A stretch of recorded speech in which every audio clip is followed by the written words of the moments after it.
माना आज भी तू इस नई शहर की पुरानी इमारतें ही सही, लेकिन लोग आज भी तुझ में अपना बीता हुआ कल ढूंढते हैं। अपने इसी सफ़र को जारी रखते हुए आज हम पहुंच चुके हैं इलाहाबाद म्यूज़ियम में। इलाहाबाद म्यूज़ियम चंद्रशेखर आज़ाद पार्क यानी कंपनी गार्डन के अंदर है। कुछ सिक्योरिटी चेक होने के बाद हम निकल चलते हैं म्यूज़ियम के रास्ते में, और जब तक हम म्यूज़ियम तक पहुंचते हैं तब तक आपको इसके कुछ इतिहास के बारे में भी बता दें। हुआ यूँ कि 1863 में राजस्व परिषद ने उत्तर पश्चिम प्रांत की सरकार से एक पब्लिक लाइब्रेरी और एक संग्रहालय स्थापित करने का मांग किया था।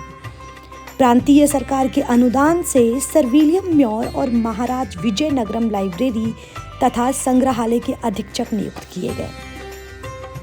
सन 1923 और 24 के बीच में इलाहाबाद म्युनिसिपल बोर्ड के अध्यक्ष पंडित जवाहरलाल नेहरू ने संग्रहालय को फिर से शुरू करने की प्रक्रिया को अपनाने को कहा था। 1931 में म्युनिसिपल बोर्ड के कार्यकारी अधिकारी पंडित बृजमोहन व्यास के निर्देशन में म्युनिसिपल भवन में ही 1942 में प्रथम क्यूरेटर डॉक्टर सतीश चंद्र काला ने संग्रह को बढ़ाने की आवश्यकता समझी। विशेष रूप से जमशोद की कलाकृतियां, नेहरू जी के व्यक्तिगत संग्रह और बंगाल शैली के चित्र लगाए गए। प्राचीन सामग्रियों की संख्या बढ़ने पर संग्रहालय छोटा पड़ने लगा। इसके बाद वर्तमान भवन में संग्रहालय की स्थापना का निर्णय लिया गया। 14 दिसंबर 1947 को पंडित जवाहरलाल नेहरू ने संग्रहालय के वर्तमान भवन का शिलान्यास किया। तो अब हम चलते हैं अर्ली स्टोन स्कल्पचर गैलरी की तरफ, जहाँ पे आपको पुराने स्टोन से बने हुए बहुत सारे स्कल्पचर्स दिख जाएंगे। यहाँ पे अभी आपको एक मुख शिवलिंग जी की मूर्ति जो है आपको दिख रही है। इसका डिटेल भी मैंने यहाँ पे नोट डाउन कर लिया है, इसको कैमरे में ले लिया है। यहाँ पे आपको दिख रहा होगा ये पाया गया था खोह से, मध्य प्रदेश से। फिर यहाँ पे माँ और शिशु के एक स्कल्पचर बने हुए हैं, वो भी आपको क्लियरली दिख रहे होंगे। ऐसे बहुत सारी चीज़ों को मैंने अपने कैमरे में रिकॉर्ड किया हुआ है और आप इसे लगातार देखते रहिए।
अर्ली स्टोन के स्कल्पचर गैलरी को तो अभी आपने देख लिया। अब हम निकलते हैं early medieval stone sculpture gallery की तरफ। यहाँ पे जो मिडाइवल पीरियड में जितने भी स्कल्पचर्स बने हुए थे, यहाँ पे आपको उनकी सारी मूर्तियाँ दिख जाएंगी।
यहाँ तक आपने टेराकोटा के सारे स्कल्पचर्स देख लिए हैं और अब हम चलते हैं ए.के. कुमार स्वामी मेमोरियल एग्जीबिशन की तरफ, जहाँ पे आपको बहुत सारे पेंटिंग्स और पिक्चर्स दिख जाने हैं।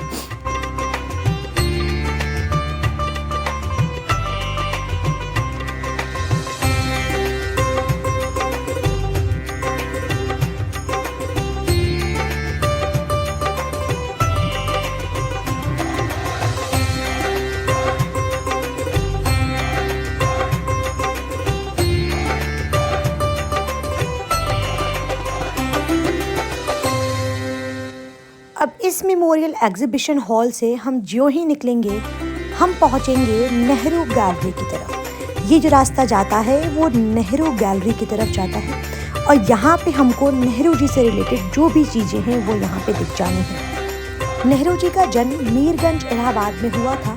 उस घर का यहाँ पे मॉडल भी रखा हुआ है। इसके साथ साथ वहाँ पे जन्मतिथि भी लिखी हुई है। इस घर का पूरा मॉडल रखने के साथ साथ आनंद भवन के भी यहाँ पे मॉडल रखे हुए हैं।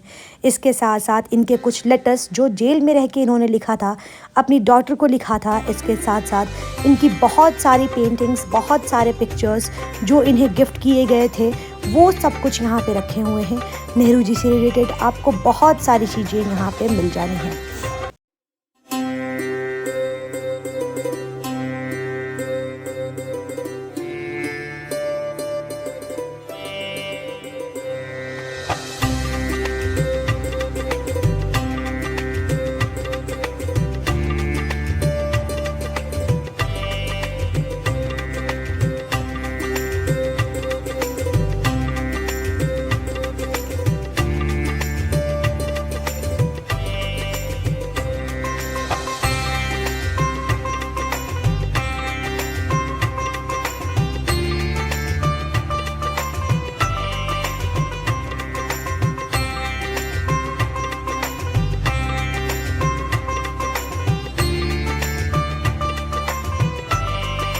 ये जो हिस्सा है यहाँ पे आपको हाथी के दांत से बनी हुई वस्तुएं दिख जाएगी।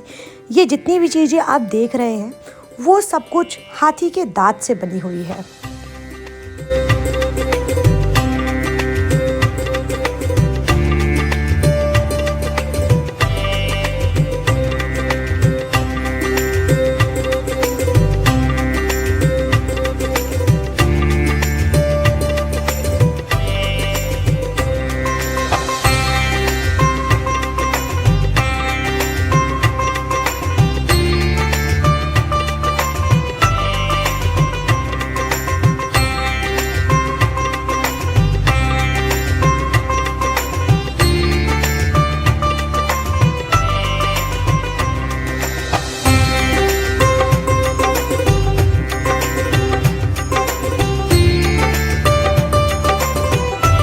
यहाँ से आगे आप जैसे ही चलते हैं वैसे ही आपको मिलती है फर्स्ट वर्ल्ड वॉर में यूज़ की गई LMG।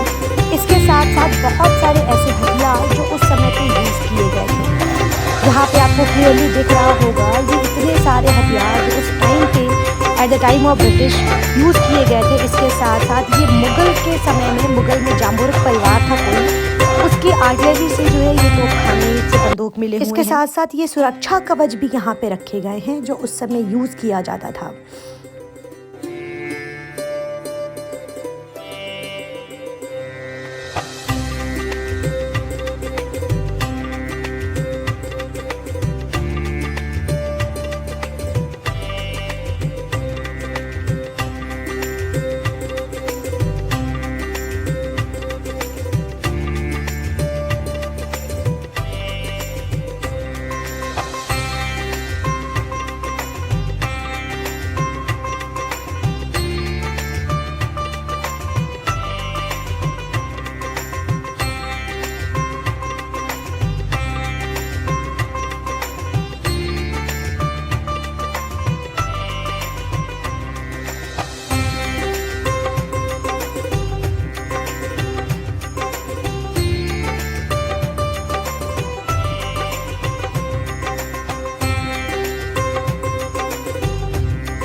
अब हम निकल चलते हैं गांधी गैलरी की तरफ, जहाँ पे गांधी जी से संबंधित जितनी भी वस्तुएं हैं वो सब लिखी गई हैं। सामने ही दीवार पे गांधी जी के द्वारा दिए गए कोट्स भी मेंशन हैं।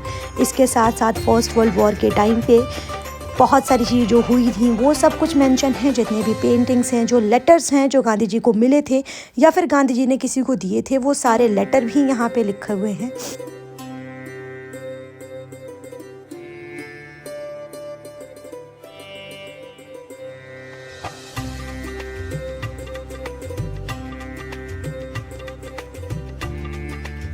गांधी गैलरी ख़त्म होते ही हम पहुंचते हैं मॉडर्न पेंटिंग गैलरी की तरफ, जहां पे बहुत सुंदर सुंदर जो है पेंटिंग्स रखी हुई हैं।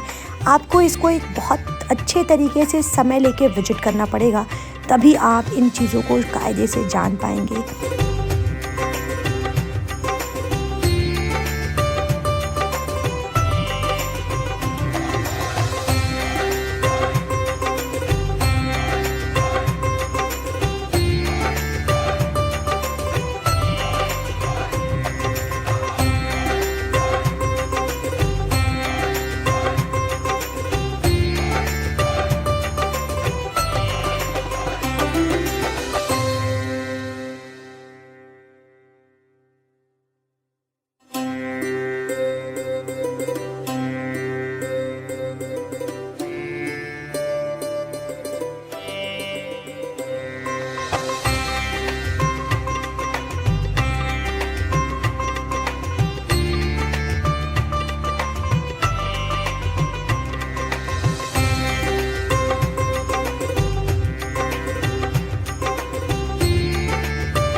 ये रहा हमारा अब तक का इलाहाबाद म्यूज़ियम का सफ़र।